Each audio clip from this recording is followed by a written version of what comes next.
All right, so Monday in class, we kind of talked about Charles Darwin and his voyage of the Galapagos Islands. So we're going to talk about what happens when Darwin returns to Europe, or England, sorry. So Darwin's going to become this famous author writing the book of Origin of Species by Charles Darwin. You can still find this book in most libraries, and we're going to kind of talk about what kind of led up to him writing this book. Darwin did not come home and immediately write this book, and that was kind of one of his big flaws. Darwin believed he was way ahead of his time, so there was no reason for him to publish his book as soon as he got home. So he came home, he started a family with his cousin, and they had about 5 or 6 kids, and it kind of helped Darwin further his investigation into evolution. So Darwin actually did a couple different things. First, he's going to notice that as soon as he gets home, remember he's been gone for a few years, a lot of people now have dogs. And it's not necessarily that they had dogs because there were always hunting dogs in Europe.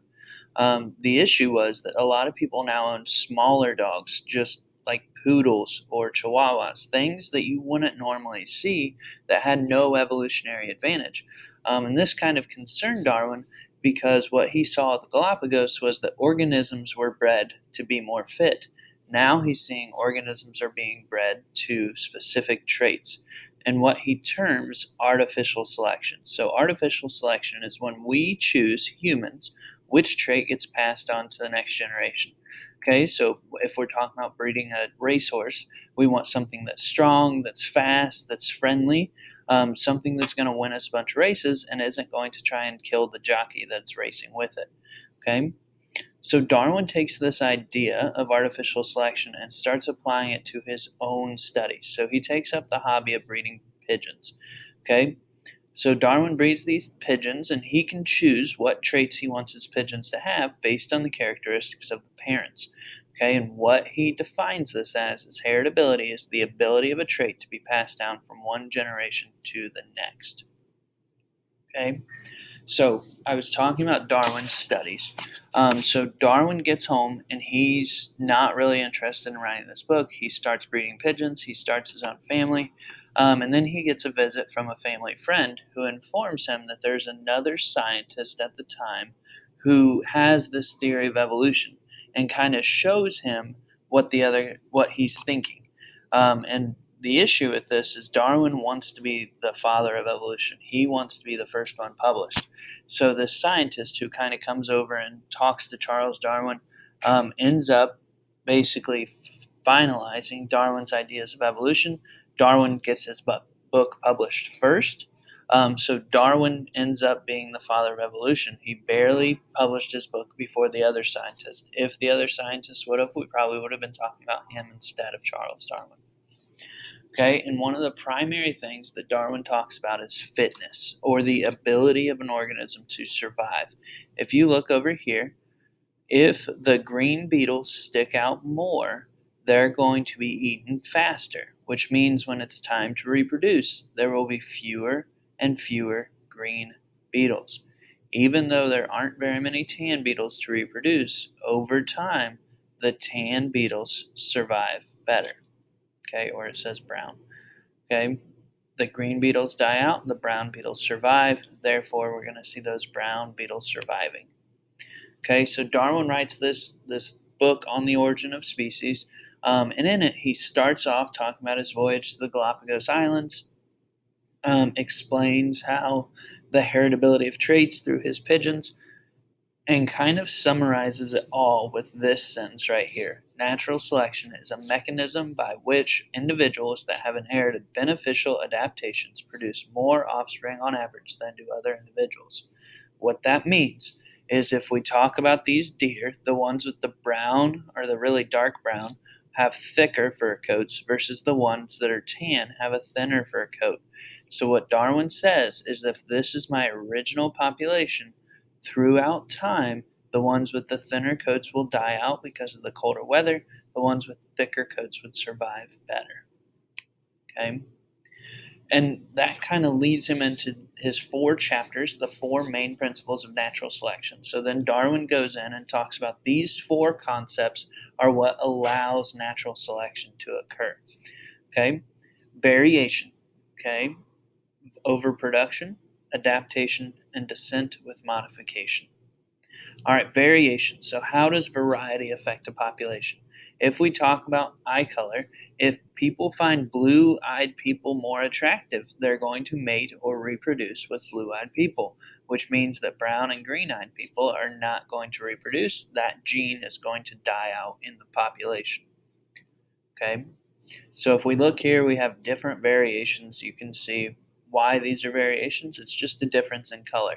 There's really no benefit that we know of right now to having one wing color versus another wing color. Okay? Overproduction. So Darwin did say that at times there will be too many organisms produced. Okay? Once a population reaches a carrying capacity, organisms are going to have to die. And Darwin said the weakest ones will not survive. Okay? Darwin had a lot of kids with his wife. And part of the issue was that they were first cousins. Okay. And what he realized was that a couple of them turned out okay, but they did have a few stillbirths, which means that the baby died when it was born. And they had a few times where they were born, but they had some sort of disability or handicap. And he talked about how that was more artificial selection. They could keep their kids alive, but it was nature's way of saying that there were too many Darwins in the world, and that's kind of what he alludes to in this chapter of overproduction. Okay. So earlier in the year, we talked about in the ecology unit density dependent versus density independent.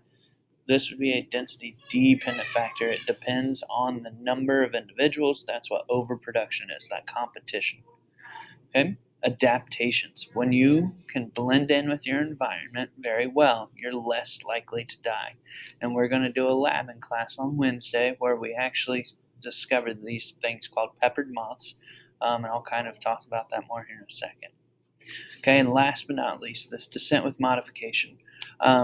So Darwin's idea, and this is how he kind of wraps up the book, is that all ancestors look different than their descendants. At some point, they changed. Okay, so Darwin really studied the finches, the birds on the Galapagos Islands. Remember, the further away from the mainland he went, the more different the species became. Okay, and you can see all of these different birds are all finches. They all came from this guy, but look at their beak. And depending on their beak size or beak shape, they have a different food. So Darwin hypothesized that you adapt to your food and your environment.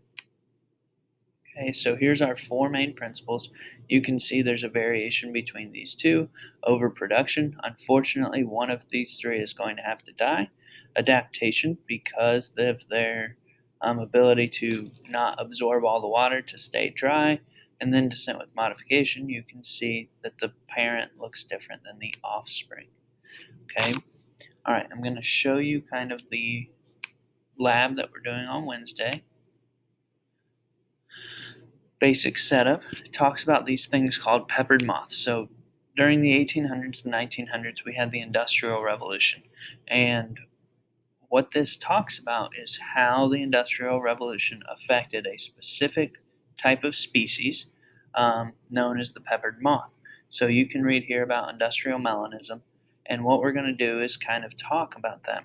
So what happened was during the Industrial Revolution, soot, a lot of dark ash came down from the sky, turning the trees black.